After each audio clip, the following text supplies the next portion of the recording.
चलिए ठीक है, शुरू करते हैं। हमारा इंडस्ट्रियल इंजीनियरिंग चैप्टर 4 है मोशन एनालिसिस। इसके एमसीक्यूज हम लोग करेंगे। तो देखते हैं क्वेश्चन नंबर 1। देखिए क्वेश्चन नंबर 1 क्या कह रहा है। Micro motion study is easy and economy as compare to memo motion study. तो वो ये कह रहा है कि जो माइक्रो मोशन स्टडी होती है वो इजी होती है और सस्ती होती है अगर हम बात करें मेमो मोशन की कंपेयर की स्टडी में। तो ये सही है, गलत है, फॉल्स है, ट्रू है? तो सबसे पहले देखेंगे जो माइक्रो मोशन स्टडी था तो सर उसमें क्या होता था। तो उसमें देखते हैं जो हमारा माइक्रो मोशन स्टडी था उसमें क्या होता था। इसमें हम लोग क्या करते थे, इसमें वीडियो रिकॉर्डिंग करते थे। इसमें हम लोग क्या करते थे, वीडियो रिकॉर्डिंग करते थे, है ना। और जो आपका मेमो स्टडी था, मेमो स्टडी था उसमें क्या होता था, उसमें हम लोग करते थे फोटोग्राफी। उसमें क्या करते थे हम लोग, फोटोग्राफी। तो मालूम ये चला फोटोग्राफी करते थे हम लोग, तो फोटोग्राफी करना इजी था। फोटोग्राफी करना इजी था as compare to the video बनाना। ठीक है, तो ये पूछ रहा है क्या माइक्रो मोशन स्टडी इजी है मेमो के। तो ये गलत हो जाएगा। क्यों? क्योंकि मेमो स्टडी जो है, मोशन स्टडी इजी है as compare to micro motion के। क्यों? क्योंकि मेमो में हम लोग फोटोग्राफी करते हैं और फोटोग्राफी का रिजल्ट तुरंत आ जाता है, वीडियो का रिजल्ट तुरंत नहीं आता है। तो ये गलत हो जाएगा। ठीक है, तो आपको कॉन्सेप्ट पता है और क्वेश्चंस आपको बहुत ध्यान से पढ़ना है। ठीक है, ये पूछ रहा है कि माइक्रो मोशन स्टडी आसान है मेमो से, तो आप कह दोगे नहीं है, आसान नहीं है, तो फॉल्स में आप टिक लगा दोगे। तो इस तरह से आपका क्वेश्चन नंबर 1 हो जाएगा। उसके बाद देखते हैं नेक्स्ट क्वेश्चन हमारा क्या कह रहा है। नेक्स्ट क्वेश्चन हमारा कह रहा है, देखिए ये क्वेश्चन नंबर 1 आपका इंपॉर्टेंट है और क्वेश्चन नंबर 2 आपका वेरी इंपॉर्टेंट। क्वेश्चन नंबर 2 कह रहा है 1 विंक इज इक्वल्स टू, एक विंक बराबर होता है। तो ये आपको याद रखना है, एक विंक बराबर होता है 100 फिल्म पर सेकंड के, यानी कि 100 फिल्म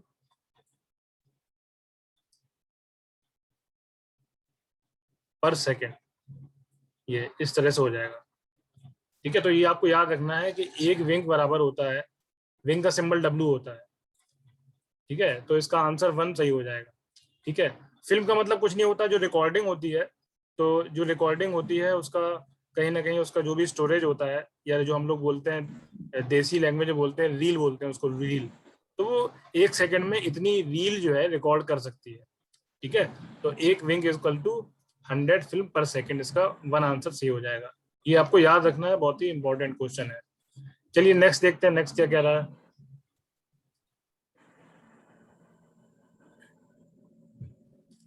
नेक्स्ट हमारा क्या कह रहा है, देखिए नेक्स्ट से कह रहा है क्वेश्चन नंबर 3 हमारा क्या कह रहा है। Micro motion study is used for, micro motion study किस किस लिए यूज होता है, माइक्रो मोशन स्टडी क्यों यूज होता है। ठीक है, वो ये पूछ रहा है आपसे। तो आप ऑप्शन पढ़ेंगे, ऑप्शन में क्या कह रहा है आपका कि टू फाइंड समथिंग न्यू, कुछ नया करने के लिए, सेल्फ डेवलपमेंट करने के लिए। ठीक है, ये आपका गलत है, सेल्फ डेवलपमेंट नहीं करते हैं। मैंने बताया था आपको क्या करते हैं, सेल्फ एवोल्यूशन भी नहीं करते हैं। जब ये दोनों गलत हो जाएंगे तो ऑल ऑफ द एबव भी गलत हो जाएगा। तो इसका आंसर हो जाएगा टू फाइंड समथिंग न्यू, कुछ नया ढूंढने के लिए, कुछ नया करने के लिए। भाई माइक्रो मोशन स्टडी में क्या होता है, आप लोग बहुत सारा वर्क हो रहा होता है इंडस्ट्री में, और इतना ज्यादा हो रहा होता है कि आप उसको अपनी नेक्ड आंखों से नहीं देख पाते हैं, है ना, आंखों से आप लोग नहीं वॉच कर पाते हैं। तो उसके लिए आप कैमरा लगाते हैं छोटी छोटी एक्टिविटीज को रिकॉर्ड करने के लिए। तो उसके बाद जब रिकॉर्ड हो जाती है तो उसको आप देखते हैं, उस पर स्टडी करते हैं, क्यों, उसमें कुछ नया ढूंढने के लिए। तो इसमें आपका ऑप्शन 1 सही हो जाएगा। ठीक है, ये आपका हो गया। नेक्स्ट देखते हैं क्वेश्चन नंबर 4 क्या कह रहा है। विच of the following chart is used in micro motion study, micro motion study में कौन सा चार्ट आपका यूज होता है। तो मैंने आपको बताया था, देखिए जब भी बात आ जाए माइक्रो मोशन स्टडी की, हमेशा याद रखेंगे आप, सीमो चार्ट यूज होता है, सीमो चार्ट यूज होता है। ठीक है, ये फ्लो भी नहीं होता है, स्ट्रिंग भी नहीं होता है, और ये मैन एंड मशीन चार्ट भी नहीं होता। सीमो चार्ट यूज होता है माइक्रो मोशन स्टडी के लिए, मॉर्निंग में पढ़ाया था। चलिए ये हो गया, उसके बाद फिर नेक्स्ट क्वेश्चन देखते हैं। The branch of industrial engineering in which relation between man यानी कि वर्कर एंड इन्वायरमेंट यानी कि पर्यावरण has been made is called, यानी क्वेश्चन में ये कह रहा है कि वह ब्रांच इंजीनियरिंग की जिसमें वर्कर्स जो है पर्यावरण के साथ तालमेल बैठाते हैं, तो उसको क्या कहा जाता है। ठीक है ना, तो आप ऑप्शन देखेंगे, थर्मोडायनेमिक्स तो होगा नहीं क्योंकि आप इसमें हीट ट्रांसफर पढ़ते हैं। जब थर्मोडायनेमिक्स नहीं होगा तो ऑल भी नहीं होगा। ठीक है, अब देखिए मैकेनिक्स भी नहीं होगा क्योंकि इसमें आप फिजिक्स पढ़ते हैं, और ये भी फिजिक्स ही है, ये भी नहीं होगा। क्या बचा आपका, एर्गोनॉमिक्स। ये आपका इम्पोर्टेंट है, वेरी इंपॉर्टेंट। यानी कि एर्गोनॉमिक्स वह ब्रांच है जिसमें वर्कर्स और पर्यावरण के बीच तालमेल की जो है एक रिलेशन बिठाया जाता है कि जिससे हम लोग आसानी से काम कर सकें। ठीक है, कभी गर्म पड़ रहा है, कभी ठंडा पड़ रहा है, तो उस हिसाब से हम लोग काम कर सकें, उसको बोलते हैं एर्गोनॉमिक्स। ठीक है, ये आपका हो गया। चलिए नेक्स्ट क्वेश्चन देखते हैं।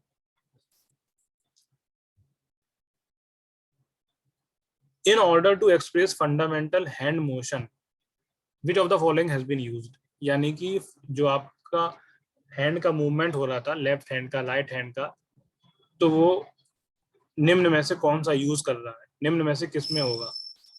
ठीक है, तो आप देखेंगे तो सबसे पहले तो ये आपके जितने भी ये फ्लो डायग्राम है, ये भी नहीं होगा, फ्लो चार्ट भी नहीं होगा।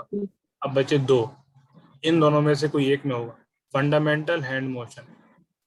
ठीक है, तो अब देखिए ये तो एक साइंटिस्ट, ये तो खुद साइंटिस्ट थे गिलबर्ट, इन्होंने तो खोज ही करी थी, तो ये भी नहीं होगा। तो ये आपका जो है थर्बलिक्स हो जाएगा। ठीक है, थर्बलिक्स हो जाएगा, वेरी इंपॉर्टेंट क्वेश्चन। ये हो गया आपका। नेक्स्ट क्वेश्चन देखते हैं। देयर आर टोटल थर्बलिक्स, यानी कि टोटल नंबर ऑफ थर्बलिक्स कितने हैं, टोटल नंबर ऑफ थर्बलिक्स कितने हैं। तो मैंने जब आपको जो है क्लास में पढ़ाया था तो क्या बताया था, टोटल नंबर ऑफ थर्बलिक्स आपके 18 है। ये आपका वेरी इंपॉर्टेंट क्वेश्चन। ठीक है, बिल्कुल इसी तरह से ही क्वेश्चन आएंगे, है ना, बिल्कुल इसी तरह से आपके क्वेश्चंस आएंगे, आपको बिल्कुल अलर्ट रहना है। ठीक है, चलिए नेक्स्ट क्वेश्चन देखते हैं। नेक्स्ट क्वेश्चन क्या कह रहा है, सीमो स्टैंड फॉर, सीमो का फुल फॉर्म क्या है। ठीक है, सीमो का फुल फॉर्म क्या है, तो ये आपको जो है पता होना चाहिए। सीमो का फुल फॉर्म क्या है, साइमल्टेनियस मोशन। ठीक है, साइमल्टेनियस मोशन, तो ये आप तुरंत जो है ए लगा दोगे। पैरेलल मोशन नहीं होगा, ये सब कंफ्यूज खिलाने हैं, इंटरसेक्शन मोशन नहीं होगा, नन। ठीक है, सीमो स्टैंड फॉर, बताया था आपको मैंने सीमो कैसे बना हुआ है, सीमो SI और MO से बना हुआ है। SI का मतलब क्या है, साइमल्टेनियस, यानी कि साइमल्टेनियस का मतलब क्या होता है, लगातार, कंटिन्यूअस, और MO का मतलब क्या होता है, मोशन। ठीक है, तो ये हो गया आपका, तो ये आपका ए आंसर सी हो जाएगा, साइमल्टेनियस मोशन। नेक्स्ट क्वेश्चन देखते हैं। Which of the following is not present in SIMO chart, निम्न में से कौन सा सीमो चार्ट में नहीं होता है। ठीक है, ये पूछ रहा है नहीं होता है, ये नहीं पूछ रहा है होता है, नहीं होता है।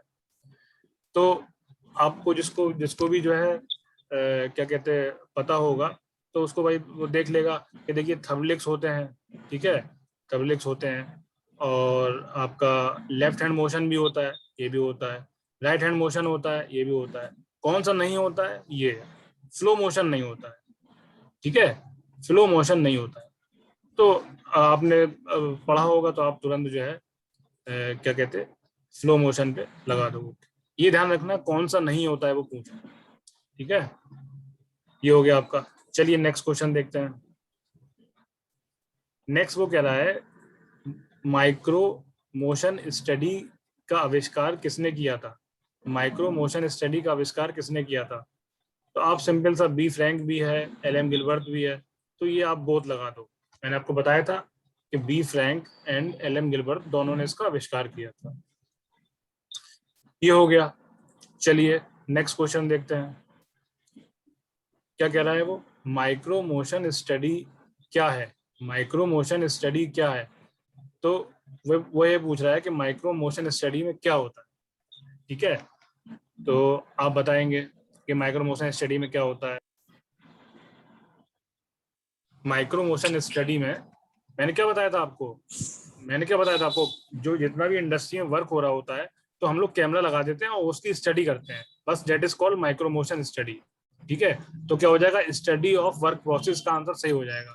ठीक है, चार्ट की स्टडी हम नहीं करते हैं, हम किसकी स्टडी करते हैं, वर्क की। तो ये आपका ऑप्शन ए सही हो जाएगा। ये आपका इंपॉर्टेंट क्वेश्चन है, इसलिए मैं कह रहा हूँ आप जो है क्वेश्चन को एक बार समझ में नहीं आया दोबारा पढ़िए, तिबारा पढ़िए, और जब तक समझ में नहीं आए पढ़ते रहिए, उसके बाद ही टिक करिएगा वरना गलत हो जाएगा। चलिए ठीक है, नेक्स्ट क्वेश्चन देखते हैं।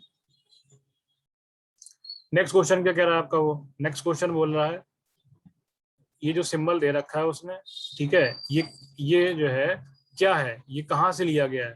तो आपको पता होना चाहिए, ये आपका थर्बलिक्स है, ये आपका थर्बलिक्स है। ठीक है, ये आपका थर्बलिक्स है और इसका जो मीनिंग है, इसका मीनिंग है असेंबल करना, इसका मीनिंग है असेंबल करना। ठीक है, इसका मीनिंग है असेंबल करना, इसका सिंबल है ए। तो ये हो गया आपका थर्बलिक्स। ठीक है, तो ये जो है थर्बलिक्स से लिया गया है, ये हो गया आपका। चलिए नेक्स्ट क्वेश्चन देखते हैं क्या है। नेक्स्ट क्वेश्चन आपका क्या कह रहा है, नेक्स्ट क्वेश्चन आपका कह रहा है कि यू सिंबल जो है थर्बलिक में यूज होता है। ठीक है भाई, इसका मतलब क्या है, वो ये कह रहा है यू सिंबल जो है थर्बलिक में यूज होता है। देखिए उसने बता दिया है आपको कि यू सिंबल थर्बलिक में यूज होता है। ठीक है, कोई बात नहीं। वो हो सकता पूछ सकता था आपको कि यू सिंबल होता क्या है, फिर ऑप्शन में आपको थर्बलिक मिल जाता। अब वो कह रहा है इसका मतलब क्या होता है, तो इसका मतलब आपको ये जो जितने भी सिंबल्स हैं तो आपको याद करना पड़ेंगे। इसका मतलब होता है यूज करना, होल्ड नहीं होगा, सेलेक्ट नहीं होगा, रेस्ट नहीं होगा, इसका मतलब होगा यूज करना। तो ये आपका डी आंसर जो है सही हो जाए। नेक्स्ट क्वेश्चन देखते हैं।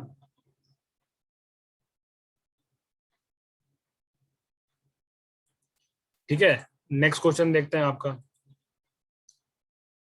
नेक्स्ट क्वेश्चन आपका क्या कह रहा है, नेक्स्ट क्वेश्चन आपका कह रहा है जो आपका यू सिंबल है, ठीक है, ये तो आपका हो चुका था ना, एक सेकेंड, हाँ, ये वाला question number 14, question number 14, question number 14 क्या कह रहा है, जो नाइन सिंबल है, ये इस तरह का नाइन करके बना हुआ है, ये सिंबल थर्बलिक है। ठीक है, तो आप उसने आपको बता दिया कि ये थर्बलिक है। अब पूछ रहा है इसका मतलब क्या है। ठीक है, तो ये जो सिंबल होता है नाइन करके, इसका मतलब होता है पोजीशन, इसका मतलब होता है पोजीशन। ठीक है, पैरेलल नहीं होता है, रेस्ट नहीं होता है, मोशन नहीं होता है। तो आप ए आंसर लगा दो, ए आंसर सही हो जाएगा। ये हो गया। चलिए नेक्स्ट क्वेश्चन देखते हैं, लास्ट क्वेश्चन है आज का, सिंपल सा क्वेश्चन है। क्या बोल रहा है, जो मेमो मोशन है वो डिस्कवर किसने किया था, साइंटिस्ट का नाम पूछ रहा है। तुरंत आप लगा दोगे मुंडेल पे, मुंडेल साइंटिस्ट थे, इन्होंने इसको डिस्कवर किया था। ये भी आपका इंपॉर्टेंट क्वेश्चन, तो आप मुंडेल को टिक लगा दोगे और ये आंसर आपका सही हो जाएगा। स्पेलिंग मिस्टेक नहीं करना है आपको, वरना आपका आंसर गलत हो जाएगा। तो ये आपके कुछ इंपॉर्टेंट क्वेश्चन थे चैप्टर 4 के मोशन एनालिसिस के, और जो कि बहुत इंपॉर्टेंट है और इसमें आपको एग्जाम में मिल जाएगा। तो एक बार आपको उसको अच्छे से जो है रिवाइज कर लीजिएगा।